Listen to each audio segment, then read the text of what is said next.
భారతదేశానికి పట్టిన దరిద్రం ఏంటంటే మన పారిశ్రామికవేత్తలు నెంబర్ 1గా ఉన్నారనుకోండి. అదాని వేస్ట్ దేశాన్ని దోచేస్తున్నాడు, అంబానీ దేశాన్ని దోచేస్తున్నాడు.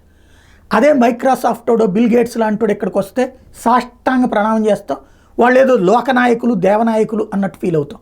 బానిసత్వం, 100 సంవత్సరాల పాటు బానిసలుగా బ్రతికిన మన చరిత్రలో మన ఎదుగుదలను అంగీకరించలేని మనస్తత్వం, పీతల బుట్ట లాంటి మనస్తత్వం, మనోళ్ళ కాళ్ళు మనమే లాగేయాలన్నటువంటి నీచ మనస్తత్వం కలిగినటువంటి వెధవలు లైమ్ స్ట్రీమ్లో ఉంటారు, మెయిన్ స్ట్రీమ్లో ఉంటారు.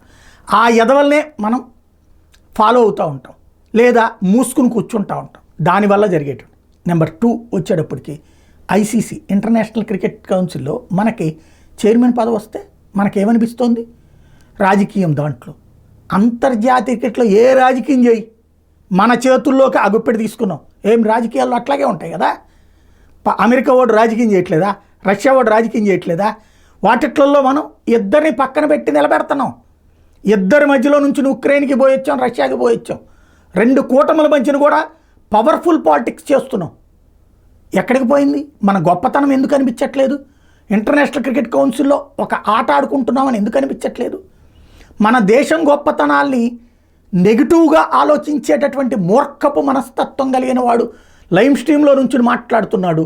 వాడు నోటికి వచ్చినటువంటిది ప్రేలాపనలు పేలుతున్నాడు. వాడిని ఫాలో అవటం మన కర్మ.